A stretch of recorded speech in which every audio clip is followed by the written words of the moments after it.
Welcome to Share Talk, the only podcast where investors come first.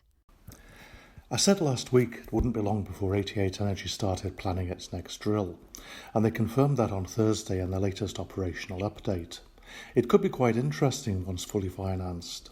It's a share where if you time it right, it delivers returns virtually as good as guaranteed. It did an easy 100% last time from the 0.7p placing in the run-up to the spud, and I highlighted it as a favourite several times in the blog before that run.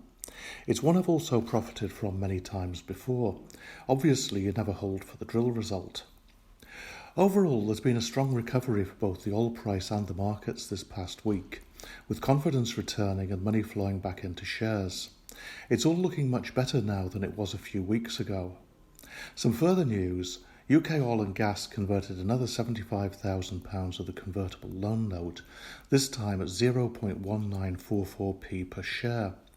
The remaining loan balance is £1.93 million, so still quite a lot to go.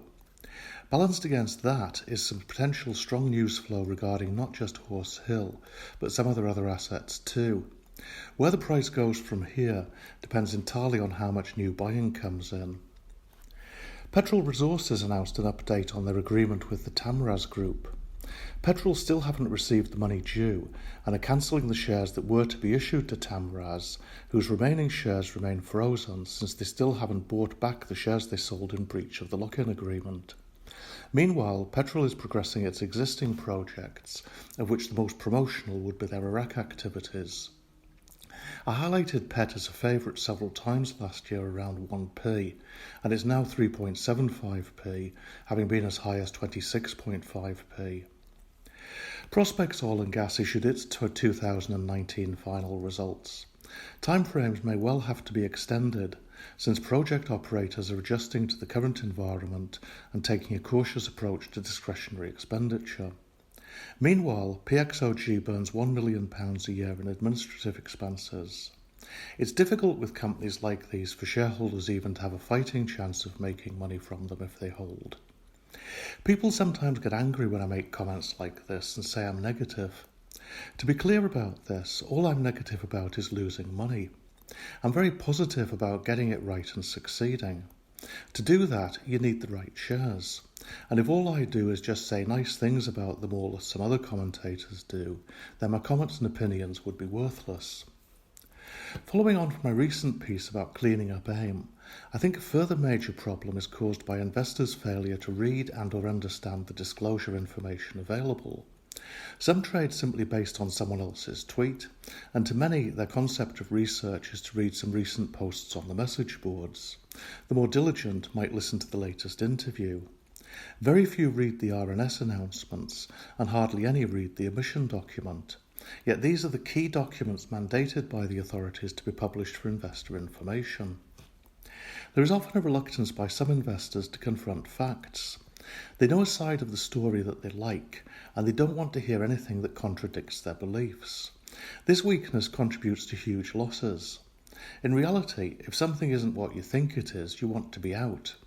Unfortunately, most won't accept they've made a mistake until it's too late and they've lost their money. Pride is the enemy here. The only way to succeed, of course, is to base decisions on facts, not fallacies which you'd like to be true. Accepting reality is essential. Conviction can only be based upon your own assessment of the facts, not the thoughts and opinions of others. It's critical to always bear in mind that many commentators and message board social media posters have their own agendas and will deny the truth of points you may raise in public, particularly regarding sensitive subjects. You have to be strong enough to believe in yourself and your own knowledge.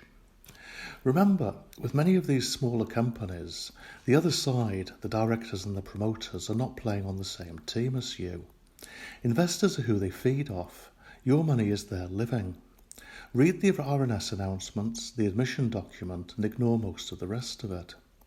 Reality is, many investors would spend more time researching which washing machine to buy than they would with shares in which they're investing 10 or even 100 times that amount. Don't be one of those. Focus should be on news and share prices and how they're moving, not the comments of others. This isn't negative. The return for not allowing yourself to be misled can be serious financial success. There's a lot of money to be made in the markets, but not from those companies which are being touted so someone else can sell their shares to you. You need to go for shares where you have the conviction yourself that they will perform and avoid the uncertain trades which have a habit of ending in losses. The special trading course explains all this. It's about how to take advantage of what is an imperfect market. It warns you about what to avoid so you don't get cleaned out, and also informs you of the type of situations where there can be virtually guaranteed profit. I think most, even those with significant experience, will find it extremely useful. There are 10 parts at $19.50 per part, and I'm certain that it will be really helpful. So for a limited time, you can receive the first part of the trading course for just £1. Read it, see what you think, and if it's not for you, you can cancel with the click of a button and pay nothing further. Special links for blog readers and podcast listeners are allnewslondon.com/weekly if you want to receive it weekly over 10 weeks, or allnewslondon.com/daily if you prefer to receive it over 10 days. Back to the company news, Aminex announced a farm-out update. It's received the tax clearance certificate from the Tanzania Revenue Authority, and with onward submission to the Tanzania Petroleum Development Corporation to be forwarded to the Ministry of Energy, Aminex has now accomplished all of the conditions within their control in order to complete the farm-out. Things are starting to look much better for them now. There's a sense of déjà vu at Providence Resources, who announced on Friday that Spot On Energy has experienced some delays in closing out the necessary arrangements with its consortium, and has informed Providence that it will be necessary to delay the second tranche of its investment by approximately 1 week. Let's hope this doesn't turn out to be a repeat of the Chinese fiasco. Jersey Oil and Gas announced completion of the acquisition of Equinor's interest in licence P2170. It provides them with the opportunity to potentially develop the Verbier discovery as part of the Greater Buchan Area hub, plus further exploration upside. As always, it will come down to whether and on what terms, if any, financing can be obtained. It's potentially a very large project. This blog covers the news each week. I write another covering my trading ideas which may be of interest. For those who are not familiar with me, I focus exclusively on small-cap oil and gas companies and know this sector inside out. I've been involved in the stock markets, both UK and US, since the early 1980s, and understand exactly how the finance and promotion game works. I also have many years operational and corporate experience in the oil business, which enables me to see very quickly whether or not these companies are telling the truth. It's not investment advice that I offer, and if you want that, you should speak with a financial advisor. I share my take on companies and the markets, and as those who follow me know, I'm rarely wrong about these matters. Details of the private blog are at allnewslondon.com/Allman-Jim.